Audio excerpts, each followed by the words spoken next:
지금까지 배운 변수나 자료형만으로 프로그램을 만드는 것은 불가능합니다. 프로그램이 단순한 계산과 저장을 넘어 일상생활에서 사람들이 하는 작업을 수행하기 위해서는 제어 기능을 가지고 있어야 합니다. 그중 첫 번째로 조건문에 대해 배워보겠습니다. 조건문은 프로그램이 특정 조건에 따라 실행되도록 하는 구조입니다. 일상에서 우리가 의사결정을 하는 과정을 떠올려 봅시다. 여러분은 외출할 때 우산을 챙길지 말지 결정하기 위해서 어떤 것을 고려하시나요? 여러 상황이 있겠지만 보통 비가 오면 우산을 챙기고 비가 오지 않으면 우산을 챙기지 않습니다.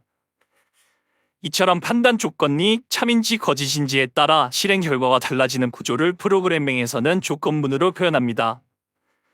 파이썬에서 조건문을 사용할 때 if, elif, else 이 세 키워드를 사용해서 작성할 수 있습니다. 따라서 조건문을 보통 if문이라고 하기도 합니다. 조건문의 기본적인 구조는 이렇습니다.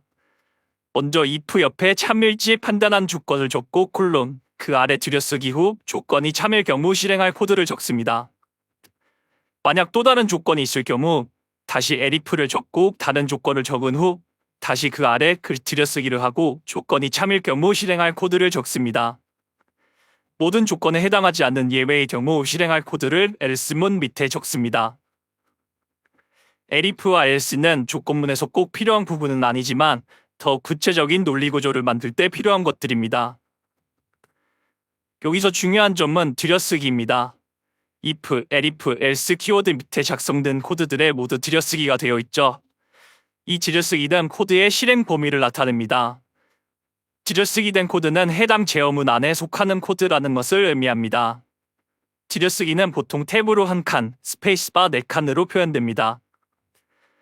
들여쓰기가 없다면 해당 코드가 어떤 곳에 속해 있는지 구분하기 힘들 것입니다. 예시를 드려볼까요?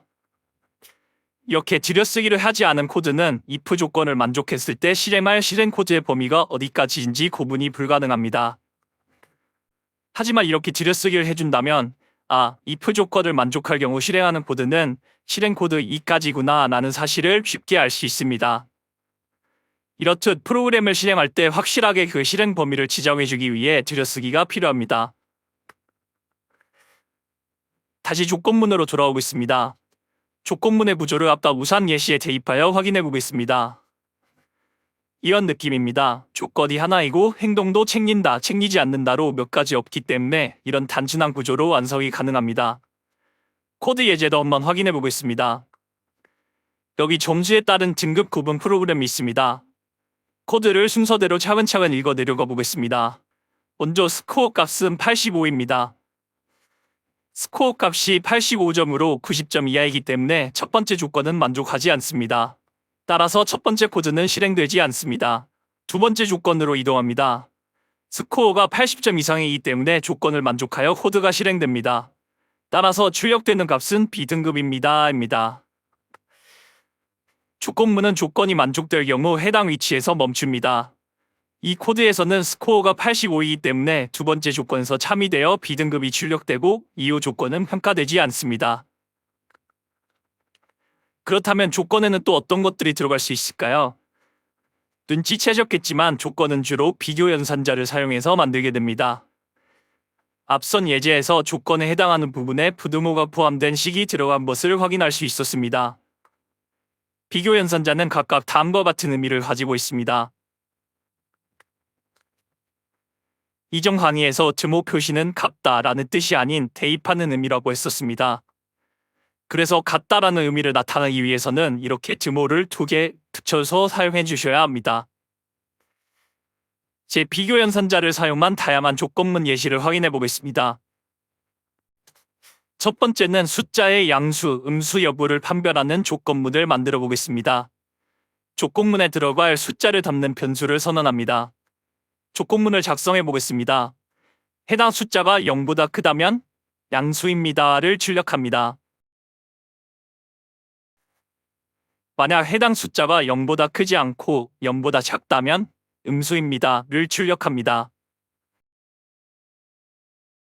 숫자가 0이라면 앞에 두 조건을 모두 만족하지 않으므로 else를 사용해 처리합니다.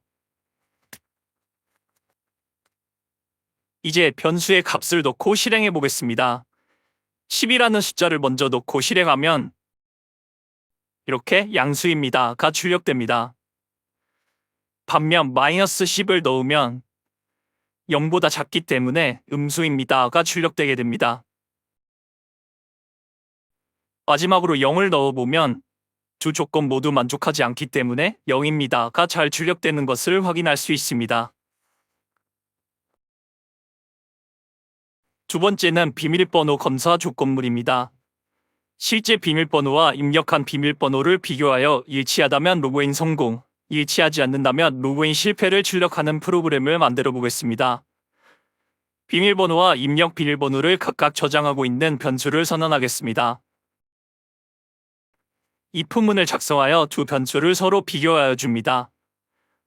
만약 두 변수 값이 같다면 비밀번호가 일치한 것이기 때문에 로그인 성공이라는 문자열을 출력합니다. 두 변수 값이 같지 않다면 비밀번호가 틀렸으므로 로그인 실패를 출력합니다. 한번 조건문이 잘 실행됐는지 확인해 보겠습니다.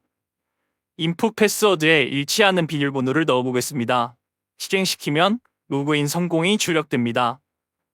반면 인풋 패스워드에 이렇게 잘못된 값을 넣고 실행시키면 로그인 실패가 잘 출력되는 것을 확인할 수 있습니다.